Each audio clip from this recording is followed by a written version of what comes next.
નમસ્કાર દર્શક મિત્રો, કરુણા ટોક્સમાં આપનું સ્વાગત છે. વંદે ગોમાતરમ. દોસ્તો, કરુણા ટોક્સમાં એક સરસ મજાની શ્રેણી ચાલી રહી છે. એનું નામ છે પુસ્તક સંગ મૈત્રી. આપ કોઈ પણ ભાષાનું સારું પુસ્તક, પ્રેરણાદાયી પુસ્તક વાંચી અને એની સમીક્ષા કરવા, એનું રસદર્શન કરવા માટે અમારા સ્ટુડિયો પર આવો અને એ પુસ્તકની સમીક્ષા કરો. ખાસ તો હેતુ એવો છે કે લોકો પુસ્તક વાંચતા થાય અને સારા પુસ્તકોનું વાંચન વધે અને સારા વિચારો પ્રસરે, એવો અમારો હેતુ છે. અહીં દર્શાવેલા એડ્રેસ પર તમે અમારો સંપર્ક કરી શકો છો. આજનો એપિસોડ હવે સાંભળો. મન જંજીર મન ઝાંઝર. લેખક ડોક્ટર શ્રી ભદ્રાયુ વસરાજાની અને પ્રકાશક ગુર્જર ગ્રંથ રત્ન કાર્યાલય, અમદાવાદ. નમસ્કાર મિત્રો, પુસ્તક સંગ મૈત્રીમાં આજે એક એવા સરસ પુસ્તકની વાત કરવી છે. એના લેખક મેં આપને જણાવ્યું તેમ ડોક્ટર ભદ્રાયુ વસરાજાની એક તેજસ્વી ને ઓજસ્વી શિક્ષણ શાસ્ત્રી છે. ખૂબ બધું લખે છે, ખૂબ બધું વાંચન કરે છે અને ખૂબ બધું વિહરે છે. એને આનંદ છે. એને મળીએ તો પણ આપણને આનંદ થાય એવા ડૉક્ટર શ્રી ભદ્રાયુભાઈનું એક પુસ્તક છે મન જંજીર અને મન ઝાંઝર. જો મિત્રો, એનું ટાઇટલ પણ કેવું સુંદર છે. મન જંજીર પણ ખરું અને મન ઝાંઝર પણ ખરું. આવો આજે એના વિશે વાત કરીએ. પ્રથમ તો એ પુસ્તક જે મેં આપણે વાત કરી હમણાં, એના છેલ્લા ટાઇટલ ઉપર જે વાત લખી છે એ મારે આપની સમક્ષ રજૂ કરવી છે. સાંભળો. વેદાંતના પાયાના બે પ્રશ્નો, એક હું કોણ છું અને બીજું મારા જીવનનું લક્ષ્ય શું. વેદાંતના પાયાના આ બે પ્રશ્નો હકીકતમાં વેદાંતે આપણને નથી પૂછવાના. હા, આપણે આપણા મનને પૂછ્યા કરવાના છે કે હું કોણ છું અને મારા જીવનનું લક્ષ્ય શું છે. આપણે જીવનમાં કશુંક પામવા આવ્યા છીએ, ખાલી આટો મારવા નહીં. મકસદ વગર માણસ નહીં, સમજ વગર સજીવ નહીં અને ઉદ્દેશ વગર ઉત્પત્તિ નહીં. આપણને આવરણ વાળો નહીં પણ આચરણ વાળો માણસ ગમે છે અને મારે તો બનવું છે, એવા જ બનવું છે. મારે મનનું ઇનબોક્સ ખાલી રાખવું પડશે, તો જ તેમાં સાત્વિક ને નૈતિક વિચારો ડાઉનલોડ થતા થશે. કેવી સરસ વાત કરે છે. મારે તો મનનું ઇનબોક્સ ખાલી રાખવું પડશે, તો જ તેમાં સાત્વિક અને નૈતિક વિચારો ડાઉનલોડ થતા રહેશે. Life is a package deal, accept and enjoy it. તેમાં જે ગમતું આવે તેને સાચવી રાખવાનું અને જીવવાનું, એ સાચવીને જીવવાનું. તેમાં જે અણગમતું આવે તેને તારવીને જીવવાનું, પણ જીવવાનું ભરચક અને ભરપૂર. When you rule your mind, you rule your world. મિત્રો, આ તો આ પુસ્તકની છેલ્લા ટાઇટલ પર લખાયું છે, જેમ કે વેદાંતના પાયાના બે પ્રશ્નો, એ શીર્ષક હેઠળ એનું મેં આપની સમક્ષ વાત કરી.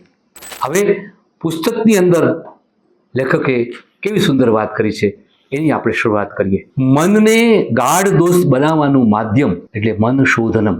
મન શોધનમના રાજમાર્ગ પર કદમ માંડવાની શુભ શરૂઆત. અનાદર થતો હોય તો મનનો આપણા રોજબરોજના વ્યવહારમાં. લેખક શ્રી આ વાતના મંડાણ આવી રીતે કરે છે કે વાંચીએ એટલે વિચારીએ, અને વિચાર તો મનને પરેશાન કરે છે. લેખક શ્રી નીચેની બે પંક્તિઓ ટાંકે છે. કંઈક વાવો અને સિંચો તેનો આદર છે, નહીં તો ખેતર જેવું ખેતર પણ પાદર છે. કંઈક વાવો અને સિંચો તો તેનો આદર છે, નહીં તો ખેતર જેવું ખેતર પણ પાદર છે. ભાઈ આગળ નોંધે છે પૂજ્ય સ્વામી તેજોમયાનંદજીનું આ સ્તોત્ર મન શોધનમ, અને આ સ્તોત્રના ભાષ્યનો લાભ મળ્યો પૂજ્ય સ્વામીની વિમલાનંદજી દ્વારા. લેખક બંને દિવ્ય આત્માઓના ઓશિંગણ છે તેવું પણ નોંધે છે.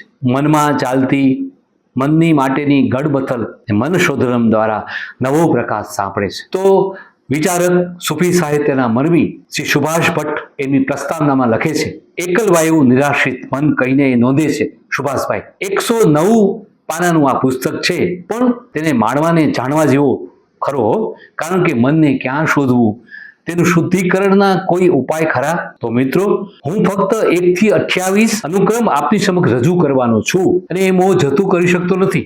109 પેજનું આ પુસ્તક છે, મેં આપને કહ્યું, અને તેના 1 થી 28 પ્રકરણ છે. 109 પેજનું આ પુસ્તક છે અને તેના 1 થી 28 પ્રકરણો છે. એ અનુક્રમ આપણે જોઈએ. ખાલી ટાઇટલ જ હો, પણ તોય બહુ મજા આવે એવું છે. વાચકને એમાં પણ રસ પડે એવો છે. અને એટલા માટે જ મેં કહ્યું કે હું આપની સમક્ષ એ અનુક્રમ રજૂ કરવાનો મોહ છોડી શકતો નથી. જો સાંભળો. પ્રકરણ 1, 2, 3, 4, 5 એ પ્રમાણે. પહેલું, જૈસા મન વૈસા મનુષ્ય. બીજું, શરીર સજ્જ પણ મન. ત્રીજું, છે અંદર ને શોધીએ બહાર. ચોથું મનશોધનમ અને પાંચમું શું રાખવું અને શું ફેંકવું. છઠ્ઠું છે પરમ આત્મા એ જ આનંદ. સાતમું છે દોડવું તો એ સાપ નથી. આઠમું જોજો મિત્રો, મનનું ઇનબોક્સ ઠસોઠસ. અને આગળ જાગૃતિ આવી પણ નિષ્ઠાનું શું? હરે પર ભગાવો આનંદ પાઓ. સર્વશ્રેષ્ઠ તે જ પરમ આનંદ. મનની શુદ્ધિના સાધનો એટલે કે કયા કયા? તપ, યજ્ઞ, દાન. અને મનની શુદ્ધિના સાધનો આગળ પણ અન્ય બીજા પ્રકરણમાં જપ, તીર્થ અને વ્રત. વિચાર શ્રેષ્ઠ છે. પૂર્ણ ચિંતન પછી નિર્ણય. હવે 16મું પ્રકરણ છે ચિંતનનો સાર ભારોભાર. 17મું છે ઈશ્વરની ઉત્તમ ભેટ એટલે કે મન. જેવું મન તેવું જગત. દુઃખોનું મૂળ અજ્ઞાન. અજ્ઞાન પ્રેરિત ધારણાઓ. બાળક અને વયસ્ક બંને સરખા. જે નથી તે છે ખરું. પ્રકરણનું ટાઇટલ જુઓ, જે નથી તે છે ખરું. આગળ અસંકલ્પ એ જ મુક્તિ. સત્યાનુભૂતિ માટેનો વ્યાયામ. શોક, મોહ, દંભ, હિંસા. અને છેલ્લા 3 પ્રકરણો 26મું આપણા દુઃખ કેટલા. 27મું હર પળ જાગ્રત પ્રતિક્ષણ જીવંત. અને છેલ્લું લોકાહ સમજતા સુખીનો ભવંતુ. તો આ તો મિત્રો પ્રકરણની વાત થઈ, એના ટાઇટલની વાત થઈ. હવે આગળ આપણે વાત કરીએ કે મનમાં ચાલતી મન માટેની ગડમથલને મન શોધનમ દ્વારા નવો પ્રકાશ લેખકશ્રી આપણી ઉપર, વાચકો ઉપર પાથરે છે. આપણે અનુક્રમ તો જોયો. ઘણીવાર આપણે એવું લાગે કે આપણા મનમાં રહેલા ઉધામાને શાંત કરવા હોય, નિર્મળ જળ જેવા ચોખ્ખા ચટ કરવા હોય તો પ્રત્યેક અનુક્રમ સાધકને ખુદના મન વિશે વિચારતા કરી મૂકે છે. તમારું શું માનવું છે મિત્રો? હવે આગળ અનુક્રમ તરફ આપણે નજર કરી. એમાંના થોડાક આપણે પસંદ કર્યા કે એમાંનું એક છે જૈસા મન વૈસા મનુષ્ય. બધી જ ઘટમાળનું કારણ મન. પણ આપણી કોઈ વિશેષ તૈયારી ખરી? મનની શુદ્ધતા માટે પાવડર સ્પ્રે મળે. મનના ખજાનાને અભરે ભરવાની આ વાત છે. શરીર સજ્જ છે આપણું, પણ મન it is what you feel, it is not. મનની શુદ્ધિ, એકાગ્રતા, સૂક્ષ્મતા આપણી ચિંતા બહારના મેકઅપની પણ અંદરના ચેકઅપની ખરું. એનું શું? આપણે બહાર તો મેકઅપ બહુ સારો કરીએ, પણ આપણા અંદરના ચેકઅપનું કોઈ ધ્યાન આપણે રાખ્યું? કેવો સરસ પ્રશ્ન કરે છે ને, વિચારતા કરી મૂકે એવો પ્રશ્ન. મેકઅપ અને ચેકઅપ. આવો આગળ વધીએ. છે અંદર ને શોધીએ બહાર. જો છે અંદર પણ શોધીએ બહાર. હું કોણ છું? મારા જીવનનું લક્ષ્ય શું છે? બસ આ 2 પ્રશ્નો પડે પણ આપણે કરતા રહીએ તો મન સતત હકારાત્મક વિચાર્યા કરશે. મનશોધનમાં આપણે મનને માલિક કે શેતાન ન બનાવતા તેને ગાઢ દોસ્ત બનાવવાનું છે. અને મનના 3 લક્ષણ કયા કયા? તો કે શુદ્ધતા, એકાગ્રતા અને સૂક્ષ્મતા. Ability to be clear, ability to focus અને એબિલિટી ટુ ધ પોઈન્ટ. આ 3 લક્ષણ. આપણે મનને માલિક કે શૈતાન ન બનાવતા તેને ગાઢ દોસ્ત બનાવવું છે. જેમ મેં આગળ કહ્યું, તો શું રાખવું અને શું ફેંકવું? આગળ લેખકશ્રી એના અનુક્રમમાં જ કહે છે ને કે શું રાખવું અને શું ફેંકવું. કેવી સરસ વાત કરે છે કે પ્રતીક્ષા કરે છે તેને પગલાં સંભળાય છે. હવે જો મનનું ઇનબોક્સ ઠસોઠસ. કેવી સરસ વાત છે. મનનું ઇનબોક્સ ઠસોઠસ. જે ખાલી થતું નથી તે ભરાતું પણ નથી. અને મનની અશુદ્ધિઓ કઈ? સાંભળો. રાગ, દ્વેષ, ઘૃણા, ઈર્ષા, કામ, ઉદ્વેગ, ક્રોધ, લાલચ, દંભ, સ્વાર્થ.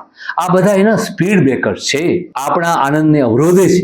નીચતા માટે તો ઢાળ હોય પણ સારપ તો શિખરે બિરાજે. કેવી સરસ વાત ભદ્રાયુભાઈ નોંધે છે. અને છેલ્લે મનની શુદ્ધિના સાધનો જે આપણે એના અનુક્રમમાં જોયા. તપ, યજ્ઞ, દાન, જપ, તીર્થ અને વ્રત.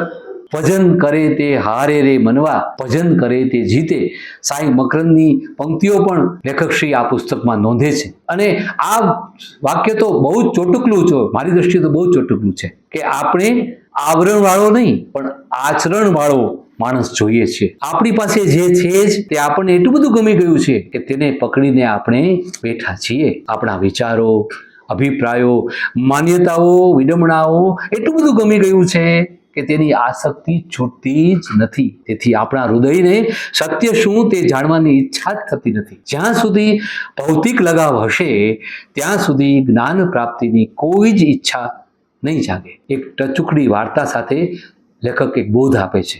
એ વાર્તા નોંધે છે એ હું આપની સમક્ષ રજૂ કરું છું. સંત અબુ ઉસ્માનની આ વાત છે. સંત અબુ ઉસ્માન બજારમાં કેટલાક શિષ્યો સાથે પસાર થયા, નીકળ્યા. કોઈએ તેની ઉપર રાખ ફેંકી. શિષ્યો ગુસ્સે થયા. સંત અબુ ઉસ્માનને કહ્યું કે ગુસ્સો શું કામ ગુસ્સો? સંત બોલ્યા કે ગુસ્સો શું કામ કરું? તમે કેમ બધા શિષ્યો ગુસ્સે થયા? સરસ સંત જવાબ આપે છે કે જેને રાખ ફેંકી તેનો આભાર હું માનું છું, કારણ કે મારું માથું તો આગને લાયક, તેના પર માત્ર રાખ જ પડી, પણ દેવતા પડ્યો હોત તો? જો કેવી સરસ વાત છે. આ મનની જાગૃતિનું કારણ છે અને એ જ આત્મસિદ્ધિ છે. હવે મિથ્યા અધ્યાસ એક સુંદર ઉદાહરણ રૂપે લેખક શ્રી નોંધે છે એકનાથ મહારાજની વાત. ગુરુ જનાર્દને આશ્રમના ખર્ચનો હિસાબ રાખવાનું કામ લીધું. એક પાઈનો હિસાબ ન મળ્યો. સતત શોધને અંતે એ હિસાબ મળ્યો ખરો. એક પાઈનો હિસાબ મળ્યો અને એ નાચવા લાગ્યા. ગુરુએ પૂછ્યું, અરે ભાઈ, આટલા બધા તમે કેમ નાચો છો? ઉમંગ કેમ આટલો બધો આનંદ તમને વ્યાપ્યો? ગુરુ હસ્યા અને કહ્યું, ભાઈ, એક પાઈના હિસાબની ભૂલ મળી જવાથી જેટલો આનંદ આવ્યો, તો સંસારમાં જે જે ભૂલો કરીએ છીએ તે જાણી જઈએ તો કેટલો બધો આનંદ આવે. આવી તો સુંદર વાતો આ પુસ્તકમાં મન જંજીર અને માન ઝાંઝરમાં લેખક ડોક્ટર શ્રી ભદ્રાયુભાઈએ કરી છે. ખરેખર આ પુસ્તક ચોક્કસ વાંચવું જોઈએ. અસ્તુ.